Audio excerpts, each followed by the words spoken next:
ആറ്റുകാലമ്മ. അതിനു മുൻപ് അവൾ കണ്ണകിയായിരുന്നു, അഗ്നിപർവ്വതം പോലെ ജ്വലിച്ചവൾ. പിന്നീട് ലോകം വണങ്ങുന്ന ദേവിയായി മാറിയവൾ. ആ ഇതിഹാസ കഥ. പുരാതന കാലത്ത് തമിഴ്നാട്ടിലെ മനോഹരമായ തുറമുഖ നഗരമായ പൂമ്പുഹാറിലായിരുന്നു കണ്ണകി ജനിച്ചത്. സമ്പന്നനായ കോവലനെ വിവാഹം കഴിച്ചു. സുഖകരമായി നീങ്ങുകയായിരുന്നു അവരുടെ ജീവിതം. മാധവി എന്ന നർത്തകിയുടെ വരവോടെ മാറിമറിഞ്ഞു. നൃത്ത പരിപാടിക്കിടെ മാധവിയുടെ സൗന്ദര്യത്തിൽ മയങ്ങിയ കോവലൻ പത്നിയെ മറന്ന് അവളോടൊപ്പം താമസം തുടങ്ങി. തന്റെ സമ്പത്തെല്ലാം മാധവിക്കായി ചിലവഴിച്ച കോവലൻ ഒടുവിൽ ദരിദ്രനായി. പശ്ചാത്താപത്തോടെ തിരിച്ചെത്തിയ ഭർത്താവിനെ കണ്ണകി സ്നേഹപൂർവ്വം സ്വീകരിച്ചു. അവർക്ക് ജീവിക്കാൻ മാർഗമില്ലാതായപ്പോൾ കണ്ണകി തന്റെ വിലപിടിപ്പുള്ള രത്നം പതിച്ച ചിലമ്പൂരി ഭർത്താവിന് നൽകി. ഇത് വിറ്റ് നമുക്ക് പുതിയൊരു ജീവിതം തുടങ്ങാം. അങ്ങനെ പുതിയൊരു പുലരി തേടി അവർ മധുര നഗരത്തിലേക്ക് തിരിച്ചു. മധുരയിലെത്തിയ കോവലൻ ചിലമ്പ് വിൽക്കാനായി ഒരു തട്ടാനെ സമീപിച്ചു. ആ സമയത്താണ് മധുര രാജ്ഞിയുടെ ചിലമ്പ് മോഷണം പോയിരുന്നത്. കോവലൻ സമീപിച്ച അതേ തട്ടാനായിരുന്നു രാജ്ഞിയുടെ ചിലമ്പ് മോഷ്ടിച്ചിരുന്നത്. തന്റെ കുറ്റം മറയ്ക്കാൻ അവൻ കോവലനെ ഒരു കള്ളനായി ചിത്രീകരിച്ചു. കാര്യങ്ങൾ അന്വേഷിക്കാതെ പാണ്ഡ്യ രാജാവ് നിരപരാധിയായ കോവലനെ വധിക്കാൻ ഉത്തരവിട്ടു. തന്റെ ഭർത്താവ് കൊല്ലപ്പെട്ട വിവരമറിഞ്ഞ കണ്ണകി ഒരു അഗ്നിപർവ്വതം പോലെ ജ്വലിച്ച് രാജസഭയിലെത്തി. എന്റെ ഭർത്താവ് എന്ത് തെറ്റാണ് ചെയ്തത്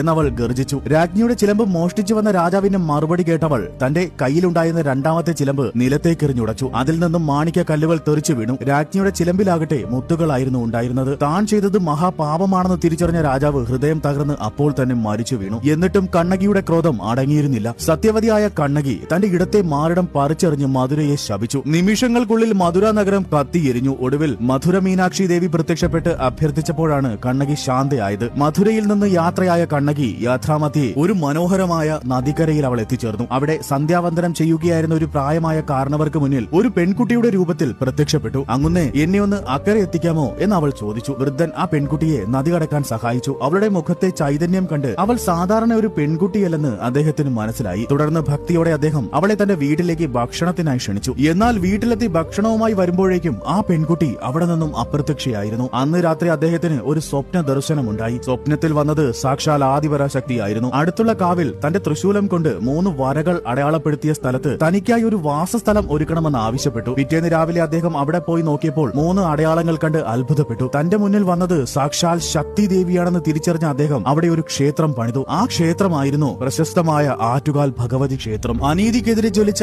ആ വിപ്ലവ നായിക തന്റെ കനൽ വഴികൾ താണ്ടി ആറ്റുകാലിൽ എത്തിയത് ഒരു കുഞ്ഞു ബാലികയായാണ്. അന്ന് ആ പെൺകുട്ടിക്ക് നൽകിയ സ്നേഹവിരുന്നിന്റെ ഓർമ്മ പുതുക്കലാണ് ഓരോ ആറ്റുകാൽ പൊങ്കാലയും. ലക്ഷക്കണക്കിന് സ്ത്രീകളാണ് ഓരോ വർഷവും ആറ്റുകാലമ്മയ്ക്ക് നിവേദ്യമൊരുക്കാൻ ഒത്തുചേരുന്നത്. നഗരവീഥികളെല്ലാം യാഗശാലയായി മാറുന്ന ആ കാഴ്ച ഭക്തിയുടെയും ഒത്തൊരുമയുടെയും ഉദാത്തമായ അടയാളമാണ്. ലോകത്തിന്റെ നാനാഭാഗത്തു നിന്നും ഒഴുകിയെത്തുന്ന ഈ ഭക്തസാഗരം സ്ത്രീ മനസ്സുകളുടെ കരുത്തും വിശ്വാസവുമാണ് വിളിച്ചോതുന്നത്. അനീതിക്കെതിരെ ജ്വലിച്ച കണ്ണകി അവിടെ തന്റെ മക്കൾക്കായി അനുഗ്രഹം ചൊരിയുന്ന കാരുണ്യ കടലായ ആറ്റുകാലമ്മയായി വാഴുന്നു.